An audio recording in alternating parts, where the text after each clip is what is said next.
بسم اللہ الرحمن الرحیم۔ 5 لوگوں کو سکون کی نیند نہیں آتی۔ نمبر 1، ایسا انسان جو کسی کے عشق میں مبتلا ہو اور اس کی جدائی سے ڈرتا ہو، تو ایسے انسان کو سکون کی نیند نہیں آ سکتی۔ نمبر 2، ایسا انسان جس کی ذمہ داریاں بہت زیادہ ہوں لیکن اس کے پاس دینے کے لیے کچھ بھی نہ ہو، اسے سکون کی نیند نہیں آ سکتی۔ نمبر 3، ایسا انسان جس نے لوگوں سے جھوٹ بولا ہو، جھوٹی باتیں کہی ہوں اور لوگوں پر جھوٹے الزام لگائے ہوں، ایسے انسان کو سکون کی نیند نہیں آ سکتی۔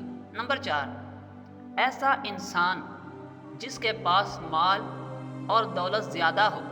زیادہ مال کو فتنہ کہا گیا ہے، وجہ اس کی یہی ہے کہ وہ انسان کو اپنے رب سے دور لے جاتی ہے۔ اسے ہر وقت ڈر اور خوف رہتا ہے اور کہ کہیں اس سے اس کا مال کوئی چوری نہ کرے، تو ایسے انسان کو سکون کی نیند نہیں آ سکتی۔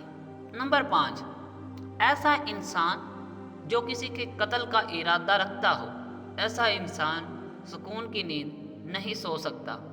نمبر 6، مومن جب گناہ کرے تو اسے بھی سکون کی نیند نہیں آ سکتی، کیونکہ یہ گناہ اس پر بوجھ ہوتا ہے۔